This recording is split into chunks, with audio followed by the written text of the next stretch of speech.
I've been wanting to talk about this for a few days, but as with things that are hard, it's always best to have some thoughts about it beforehand. But this relates to January the 6th and the suicide of Mark Aungst, who was only 47 years old. And I believe 5 days ago now he committed suicide. And he was originally from Pennsylvania, but travelled to the capital for January 6th for the big MAGA rally that everybody was very much looking forward to. And I just wanted to lend my perspective and possibly just to say a few things from very personal experience about the whole matter. It's hard actually being in the UK because there's so much nonsense said about it and so much is just believed because people don't understand the geography of the place, the layout of the place, how things actually happened, what the MAGA movement was all about, what it would have been like there on the day. And so they just accept that these were terrorists who set out to invade the building, hurt police and do whatever. And it's a million miles or more away from the truth of the thing.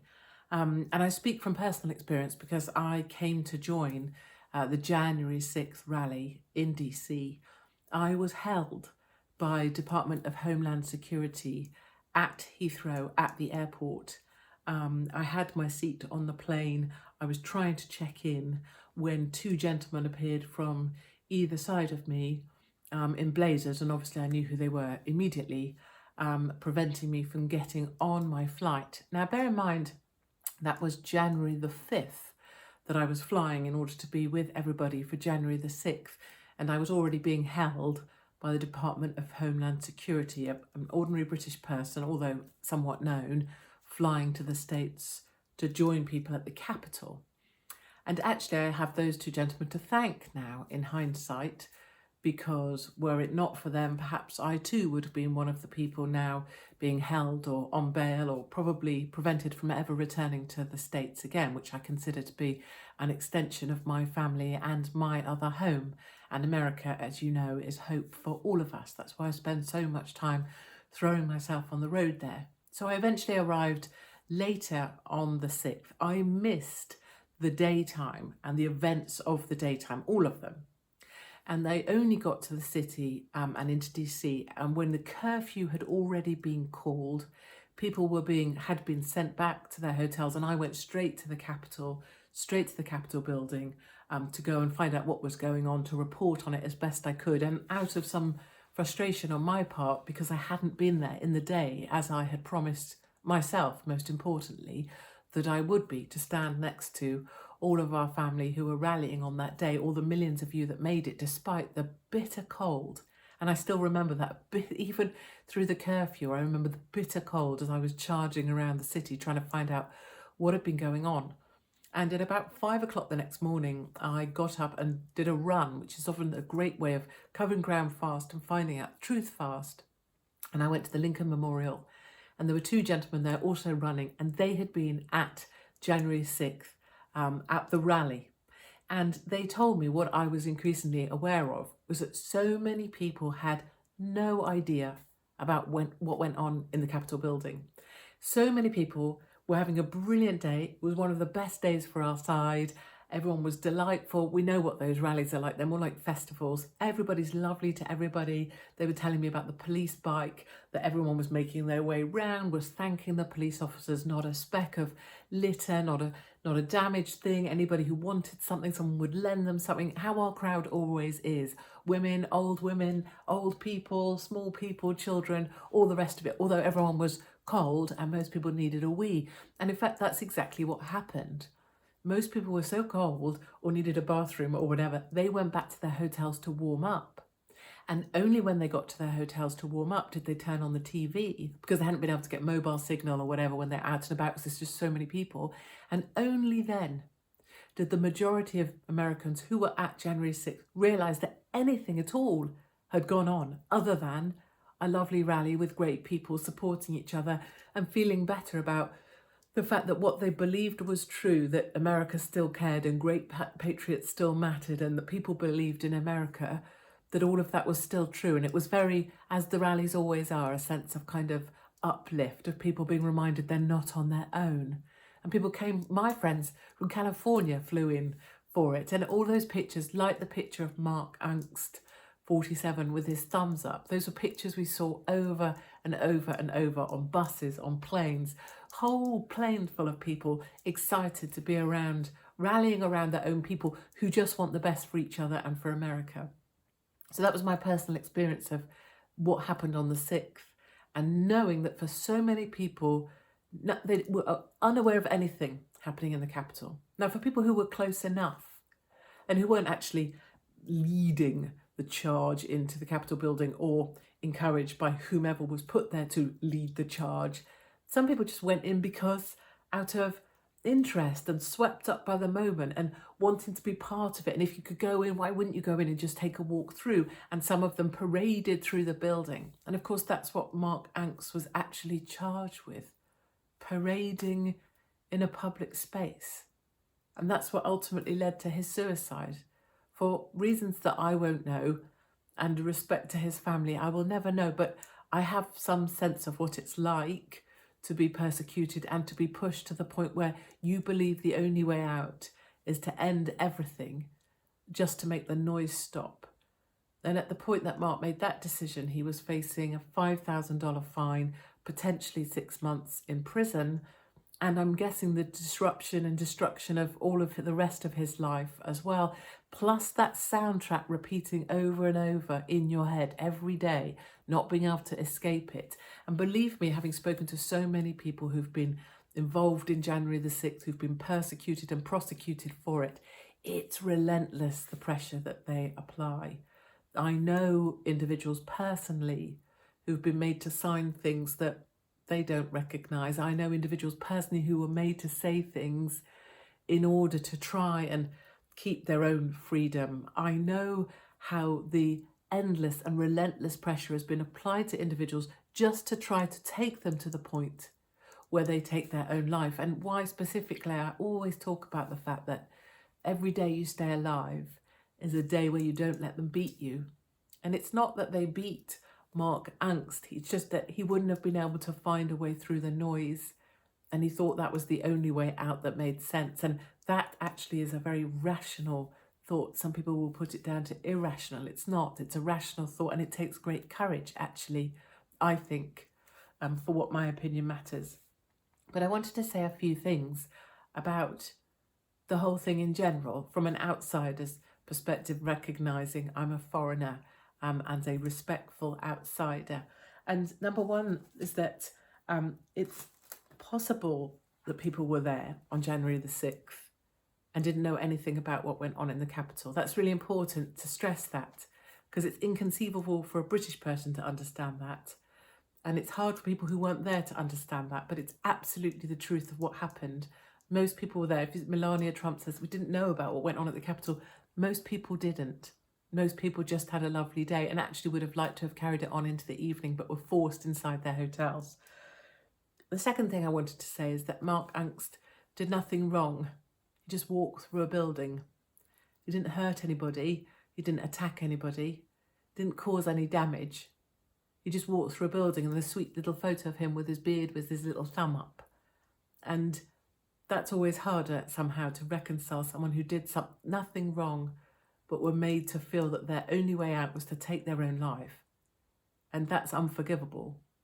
And I think there's another thing that doesn't get said, but I think it's important to say, and it's something I've seen over and over and over, is that many of the brilliant ordinary Americans who use their money, their time, days off, days and nights on the road to travel there, you know what, they were actually let down by the thing they were standing up for. You know, they were let down not only by the MAGA movement, they were let down by the key players in that movement.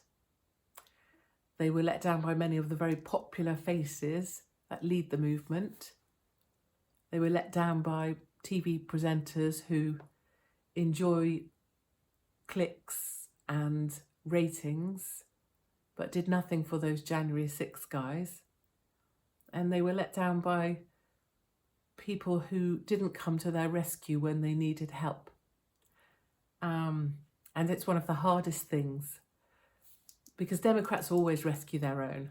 You know, even when they've got the looters and the rioters and people who did do things wrong, they get amongst it, raise money, get them out, bail them out, fund them, fuel them, rehouse them, rehome them, push them forwards.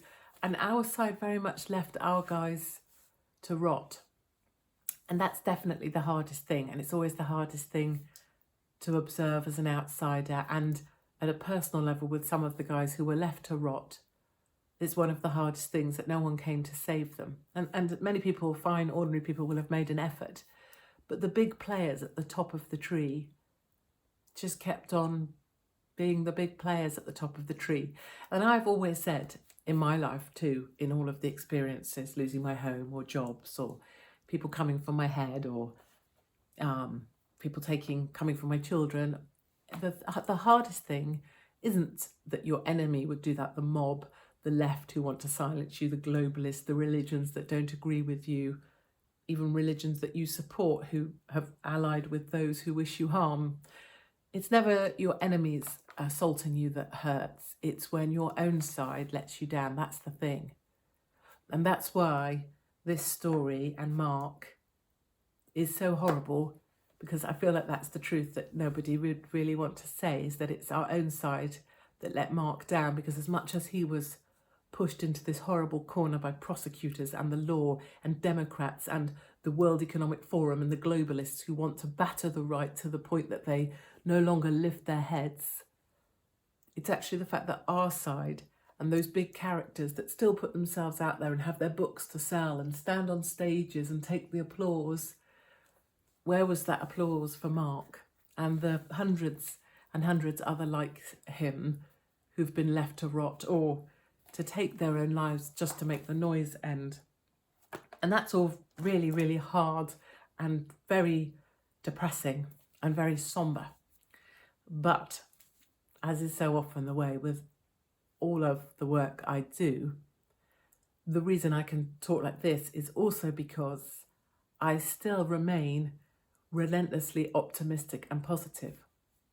Because, you know, the truth of any movement is you have got people that stand on stages. Occasionally I'm one of them. And I like to think I'm the honest one of them. It's why I don't charge ridiculous speaking fees or try and flog books or require that people buy 50,000 books for me to stand on their stage and then I'm paid $50,000. I don't recognise how that benefits a movement. But what I do know is that the most important people in any of the room are the people in the room, not the people that stand on the stages and the people who let down people like Mark Aungst and the big boys and the big faces and the big names and the Fox presenters and all the rest of it who didn't come to the rescue of Mark. I know the people that still will do, did and continue to do so. And that's the people in the rest of the room. It's the people in tea parties, in far-flung places in the hilly no man's lands that I travel out to go and visit. It's the people in church halls and pastors standing up alongside them who kept their churches open when they were told to close them. It's the ladies who organise and make things happen and do a raffle and make a basket, because if they make a basket, they might make some more money, which will keep them afloat, which will keep these meetings happening. It's the people who do the promotions to try and sell the tickets to get people in the room, and the ladies at the door and the men who get the petitions and sit every day to get more signatures on the petitions to make change happen. And that's why I remain endlessly optimistic, and that's why this video, like all of my others, can never end with the sadness of the hard truth, because the glorious reality is it's not the people who let Mark Aungst down that really matter. It's the ordinary people in the rest of the room and the ordinary Americans who were there on January the 6th at the rally and who had one of the most uplifting days of their lives. And all I can say as a respectful outsider, I'll be back in September and October to help rally the red. And you should all know that your family extends from this side of the pond as well, because you are our hope too. And to Mark Aungst and to his family, respectfully, he should know that none of what he did would have been in vain, because any time an ordinary American is involved and fights the good fight, even if you have to pass the baton along, the bit of the race that you ran still really matters. And that would be my message to Mark, is that your bit of the race will continue to matter, and we will pick up the baton from you, and we will make it over the line, whether in this life or another. And I know for certain that when you're on the side of the light, you can never be wrong. Mark Aungst did nothing wrong. He was on the side of the light. And we will continue to run that baton forwards to the line. So thank you for listening to me. Much love to everybody who's been affected by January the 6th, and in particular, the individuals who've been persecuted and prosecuted and pushed to the brink of the edge of it all because of some horrific political agenda. And please know that every day you decide to carry on is a day that you win, and you don't let those people beat you. And we need you, because we need good people on our side. I'll see you on the road in America.